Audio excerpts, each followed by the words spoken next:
In this video, we're going to be talking about linear inequalities, and for our particular class, it's Chapter 2, Section 7. Linear inequalities use a number line, which I'm sure you're familiar with. For instance, if we had this number line, when you first were introduced to this number line, you were designating a place. So you might have that, or this. And for those three values, you usually would put labels. And then perhaps in algebra, pre-algebra, and 7th and 8th grade, you started looking at things like this. X equals -2. And x equals -1, and x equals 1.5, and we know the x can change letters. It could be C, B, Y, Z, whatever.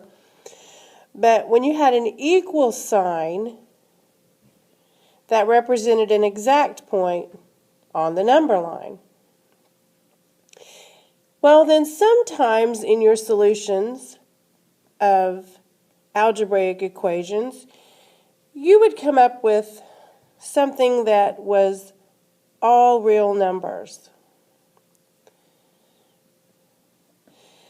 This was when you had an equation that looked like this. Let's say,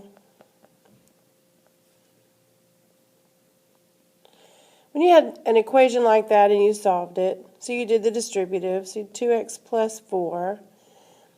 Now if you don't see it right there, you proceed on with normal equation solving skills. And if you don't see it right there, you try to get all the x's on one side, and you come up with 0 equals 0.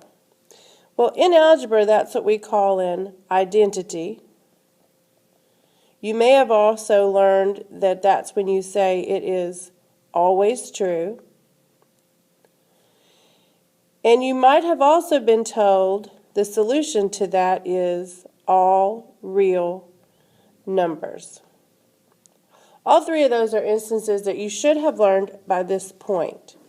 Now going back to the number line, if I'm going to show all real numbers on a number line, the way I'm going to designate that is I'm going to color or shade the entire number line. And that shows the solution to the equation. Okay, well, we're not with equations any longer. Now we are to inequalities. And inequalities use these symbols. So for instance, if I had, and I'm going to look at number 1 on the activity that goes with this assignment, 2-7 linear inequalities. If I have m is greater than or equal to -4, on a number line,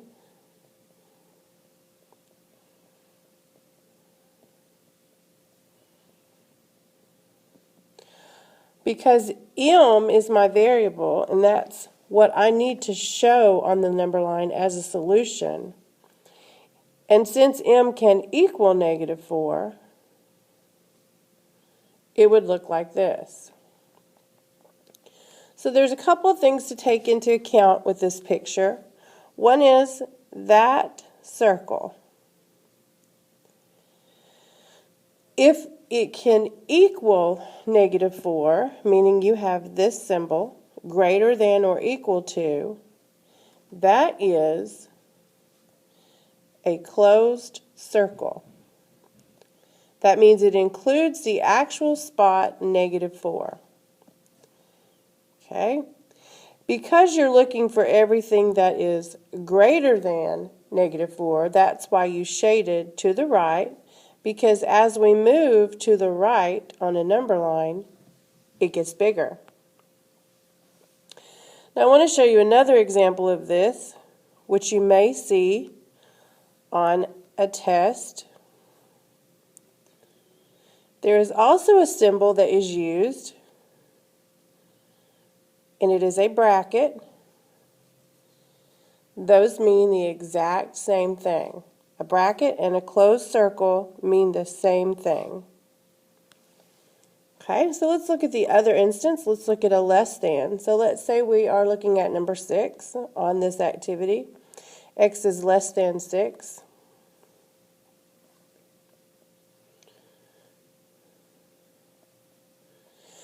So all of the things that you will shade are the solutions to this. So just think in your mind, what all is less than 6? Would 5 work? Would 3 work? Would 0 work? Would 10 work? Well, 10 you know is not going to work. If you will go through this process in your brain and figure out, what makes X work, it will help you with the direction in which you shade on your number line. Deciding whether you're going to shade to the right or the left is half of the battle.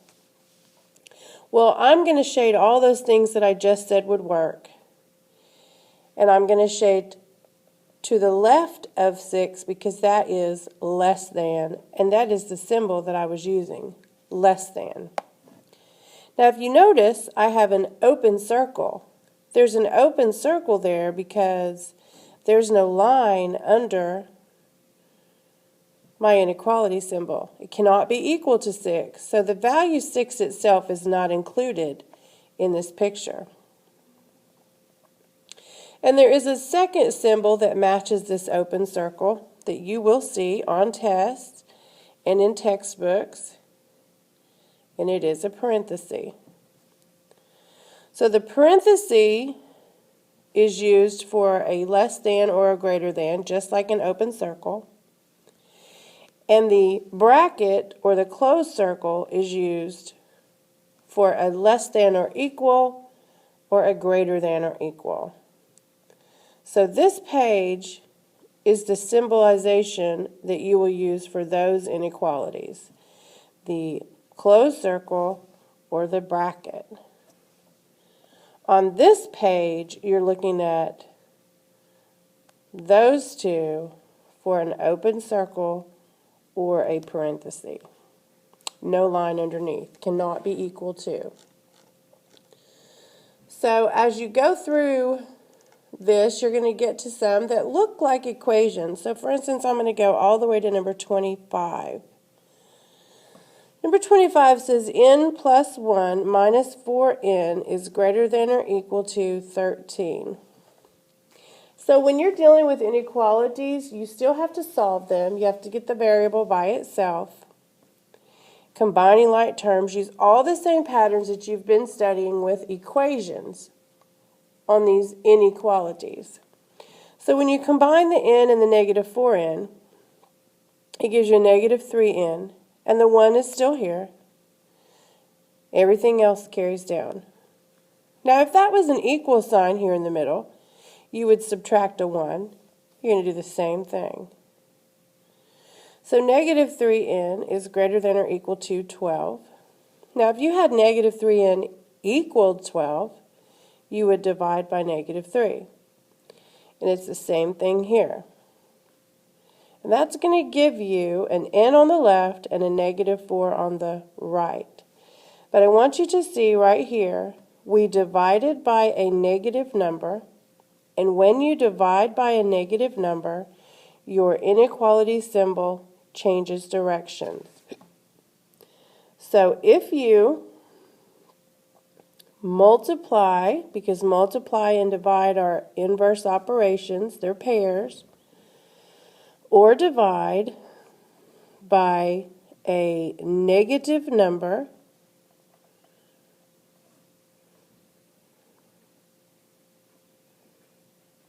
you will flip the symbol, the inequality. It will switch. You have to remember that. That's the only thing different in solving inequalities from equations.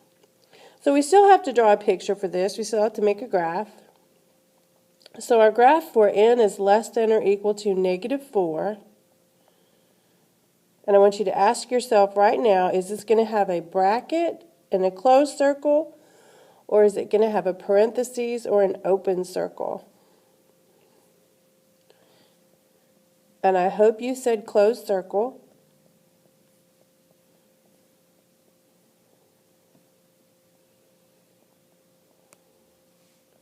Because you have the line underneath, so you definitely have a closed circle, and you definitely have a bracket. Now, right now you're wondering, which way should I shade? Do I shade to the right or to the left? So ask yourself for some possible solutions. Would 0 work? Well, no, 0 is not less than -4. Would 6 work? No, 6 is not less than -4. How about -5? Is -5 less than -4? If you were to put it in place of n, would that be true?